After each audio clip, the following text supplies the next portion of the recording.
Okay, Ruby, tell me about what you've been listening to this year.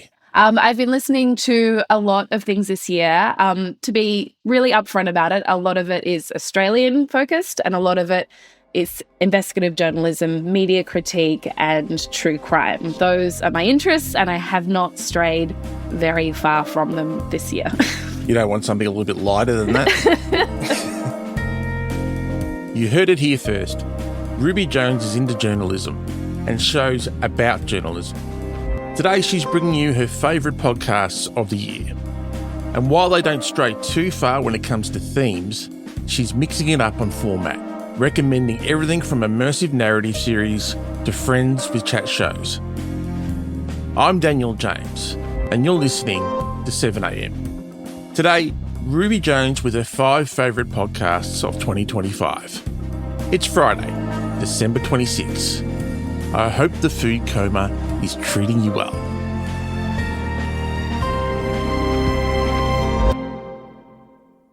So the first podcast that I wanted to talk about was a series from Background Briefing, which is the ABC show. It's a 5-part series called The Invisible Killer.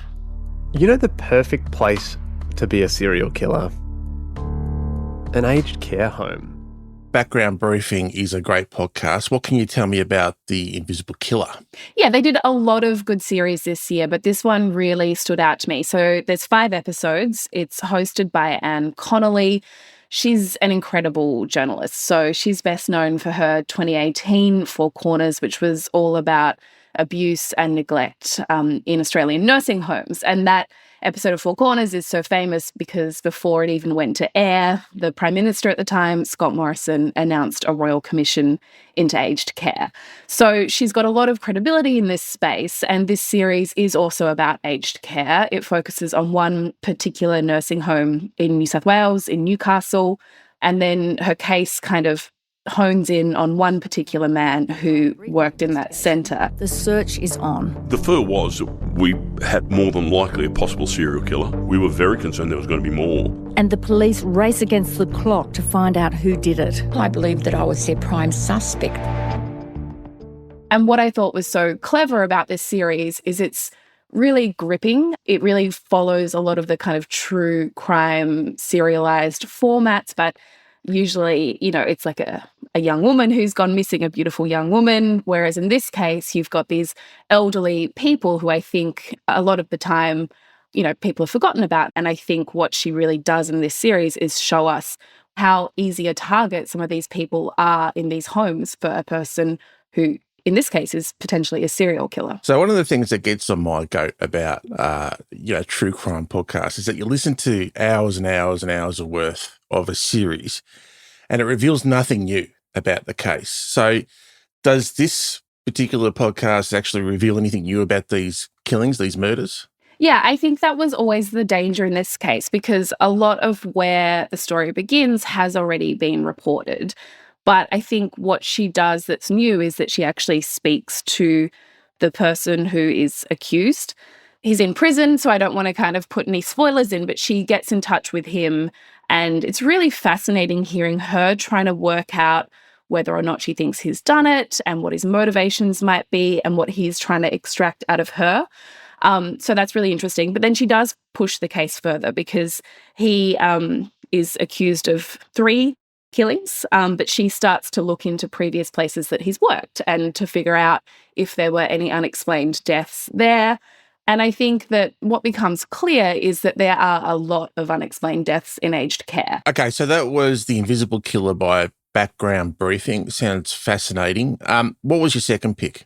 So my second pick is actually 2 podcasts. I think it's been a really interesting year for independent podcasts, and there's 2 that have launched this year that are kind of focused around the media industry and media criticism. So the first is called We Used to Be Journos and the second is Lamestream. Tell me about Used to Be Journos. We Used to Be Journos is Jan Fran and Antoinette Latouche. We're a media and critique show. We're a media literacy and critique show. And it might be worth, I guess, just breaking it down for some of our listeners, how this story came about and how it ended up published, because it's got a few twists and turns. It was a little crazy, little unusual. Yeah. So people probably know Jan Fran from her time at SBS, and she did a lot of commentary on social media. She's hugely popular. And Antoinette Lattouf, well, she's been on 7am before, but she also has worked at 10, at the ABC, at SBS, and she's obviously been in the headlines more recently after being unlawfully terminated from a role at the ABC after sharing a Human Rights Watch post. And so their podcast was sort of launched off the back of that case. And I think what's really great about it is that they together have so much knowledge of the way the industry works. And so when they really kind of go deep on the way that certain stories are covered and sometimes break stories of their own, there's a lot of credibility there to back them up. And the second one, Lamestream, what's that about? So that's Oz Faruqi and Scott Mitchell, who also have a lot of experience across different newsrooms, the ABC, Vice, Nine. And of course, both of them once were editors of this show. And as a result, both of them are good friends of mine as well, full disclosure. And I think, like they used to be journos, a real strength is that you can tell that they have been friends for a long time, just like Jan Fran and Antoinette have. And so these kind of conversations that they're having around the way the media works, you can kind of hear that they've been having those conversations probably for a long time without, mics in front of them. $500 billion could be wiped from property values. That's incredible. Did they even mention climate, or was that just it? That was just it. Nah. That's incredible. No mention. I actually think news.com have cracked it there. If the riddle is how to get people to read about climate change. I mean, fully. The industry is obviously fragmenting. There is a lack of trust. We know that. The industry is changing really rapidly. So I'm really curious to see how podcasts like this go and whether, they can kind of maintain success, whether they continue to exist, whether they can make money. It's a really difficult time to launch an independent media company. So I think one of the reasons that I'm keeping a close eye on what they're doing is because I think their success or not will tell us a lot about the future of the media industry. I trust you, Ruby. I want that on the record. Coming up, a journey into the Australian outback.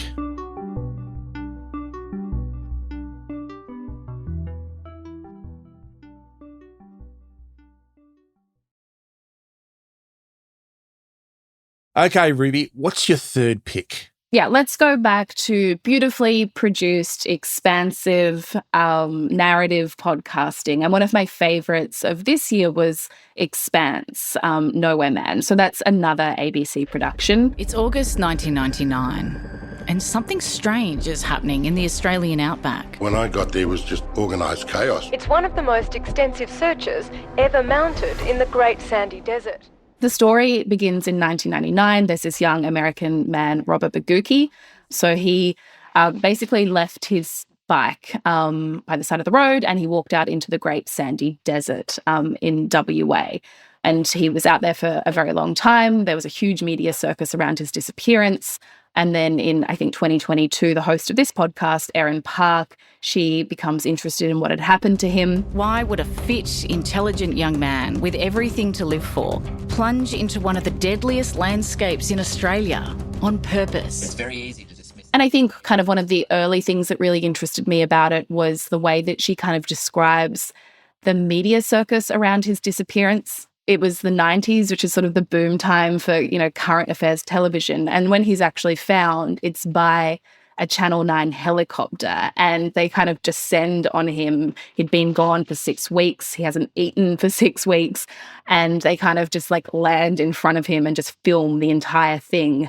And I think at one point they kind of give him a banana and then they film him trying to eat it and he's not able to. And it sounds highly distressing. But I think that was kind of the way the media industry worked at that point in time. They're allowed into his hospital. What Park does is she kind of pushes it a lot further and tries to answer this question that I don't think ever really has been answered, because until this point, Baguki has never done any interviews, which is sort of why he chose to go out into the desert, what he was trying to achieve and whether or not he actually kind of found what he was looking for. So without giving away too many spoilers or no spoilers at all, where does that lead us? Where does that take the investigation? Yeah, it's really interesting. So she spends a lot of time trying to track down Baguki. She's like, this podcast takes place over, I think, 5 or 6 years, but she does end up going all the way to Alaska, where he lives. That's where he's from. And then sort of circles back again to Australia. And this story ultimately becomes about Australia, about the outback and the kind of way that people, white people and Indigenous people, see the desert, the things that white people in particular project onto it, and what happens when someone who has no real understanding of that kind of chooses to use that landscape as a way to answer some of their own kind of spiritual questions, I suppose. So the landscape of the Great Sandy Desert and Alaska are kind of characters in this. Yeah, it's a very visual story, really. And I think that they do a very good job of conveying that. It's really beautifully produced. The soundscapes are beautiful. The narration is wonderful. Erin is a great person to take you on this journey. And you really do feel like you are in these places. I haven't been here long, but this place, interior Alaska, it already feels strange. The non-stop sunlight and the cold, prickly air, the snow-peaked mountain ranges towering so high, they make the small smattering of city buildings and its people feel insignificant. Okay, so that was Expanse Nowhere Man by the ABC. You were gracious enough to choose one overseas podcast in your mentions for this year, the latest season of In the Dark. Yeah, so In the Dark is one of the most well-regarded long-form narrative series in the US, I think. But I remember listening to the first series back in 2016, which looks into the abduction of this 11-year-old boy, Jacob Wetterling. And as it's progressed, various seasons have done really well. Season 2 looked into the case of Curtis Flowers, who is this black man from Mississippi facing execution. He was tried 6 times for the same crime. Then after the podcast was released, he was freed. So the show's won numerous awards. There's been several seasons. It's got a lot of credibility. So when the new season was announced, I was intrigued. So what is this new season about? So this season looks into a historical case from the UK. So it's the 1985 White House Farm murders. The story I want to tell you begins here, deep in the English countryside. Yeah, here's the farmhouse. And the case is horrific. So there's 5 family members who were massacred. They were all shot to death inside a locked manor. There's been books written about this. There's been documentaries. There's been TV series. So it's a kind of interesting thing to revisit something that has had so much coverage, I think. So what was the impetus for revisiting it? Yeah, so at the very beginning, you kind of learn that the journalist Heidi Blake has had this kind of new tip-off about the case. And what she's really doing is trying to work out whether or not there has been a wrongful conviction. The story I uncovered challenged what I thought I knew, not only about the murders at White House Farm, but also about the police, the judiciary, the whole British legal establishment. It is really interesting because you think something like this must have been so exhaustively covered and there can't possibly be anything new in it. But it does seem like that there was this real momentum behind, I guess, the attempt to sort of place one person, the accused, as the person who's responsible. And you know, maybe some of those reasons are valid, but the further along you get, the more you realise that there's perhaps a lot of prejudice going on about the person involved. Does it do a good job of actually sort of paying respect to the victims of the crime? So one of the things I find with true crime podcasts is that the victims of any given true crime podcast are often seen as sort of like two-dimensional. Yeah, I think that's a really interesting point. And it's hard because at certain points they kind of do become archetypes, I think. And that is because obviously their voices are lost. It's everyone else's voices in the podcast. It's not the voices of the people who've died. But I think she does a very good job of trying to put particularly the mother in this series, trying to really understand her life and her struggles.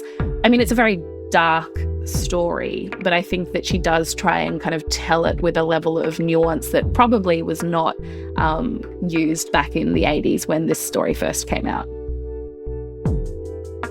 Coming up, everyone's favourite pom.